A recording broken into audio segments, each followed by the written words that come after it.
叫佢俾我上車啦，係咪啊？我唔使入多次，我最多補翻個差價俾你啫，係咪啊？哇！你老味一啲人情味都冇啊，冇啊！你自己再入個錢啦。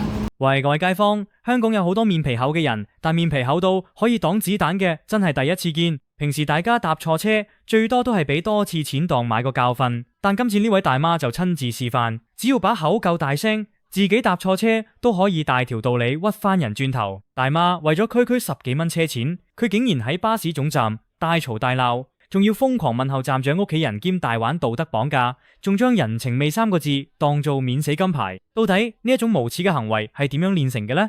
唔講咁多，我哋睇片先。你真係唔好嘈啊！你屌邊個啊？你講啊！你講啊！你講多次啊！行開啊！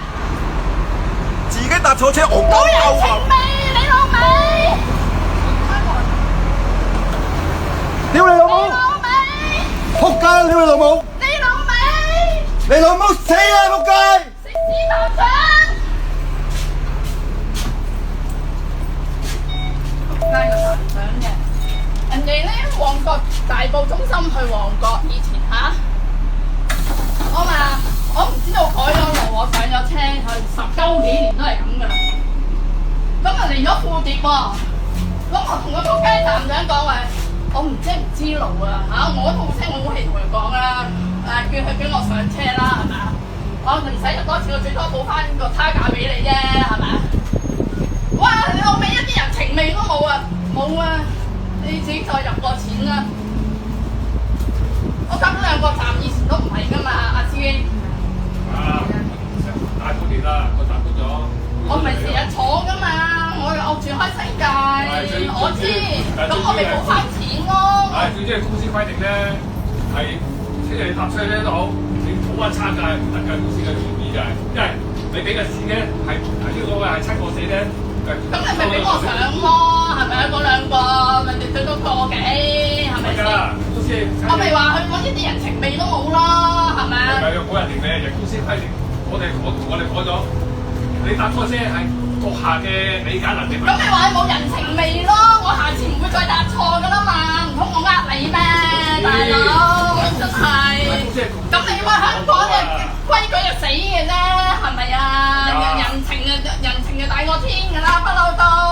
你咁嘅站長就炒鳩佢啦，一啲人情味都冇嘅，大佬我坐咗2個站又要俾我10幾20蚊喎，我知道我都唔想啦，鳩入改路，俾你咪問題啊！咁嘅人嘅香港人真係食屎咯，家下咁樣真係好撚窮啊！你哋9巴，冇俾你啦，我10幾蚊。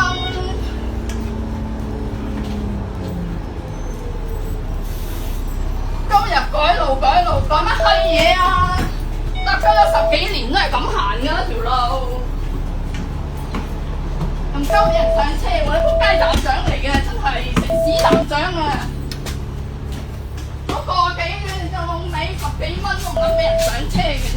睇完條片係咪好精彩呢？等我同大家講解呢件事啦。呢單事件發生喺大埔富蝶村巴士總站。主角分別係一個大媽、一個9巴站長同埋一個巴士司機。事緣呢個大媽原本打算由大埔出旺角，點知自己搞錯咗，上錯巴士，直接入咗富蝶村總站。大媽發現自己搭錯車之後，佢竟然去揾站長講數，要求站長通融，俾佢免費搭車出翻旺角，或者只係俾翻個差價。站長當然係根據公司規矩拒絕咗佢嘅無理要求啦。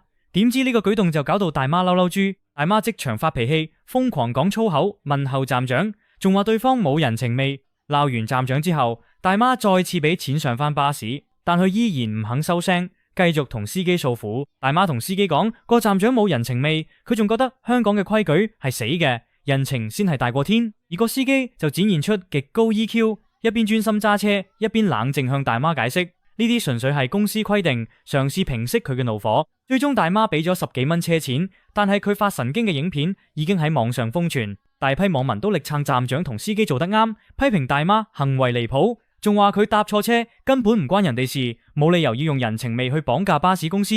其實我覺得搭錯車好平常啫，10幾蚊車錢真係唔使搞到火山爆發嘅。如果全香港每個人搭錯車都要求免費回程，咁巴士公司真係要轉做慈善機構啦。你自己搭錯車就當買個教訓咯，喺大庭廣眾失晒儀態，你啲朋友見到都唔好啦。好啦，觀眾睇完呢單大媽大鬧九巴事件，你又覺得站長同司機嘅處理手法點呢？歡迎留言討論，我哋下條片再見，拜拜。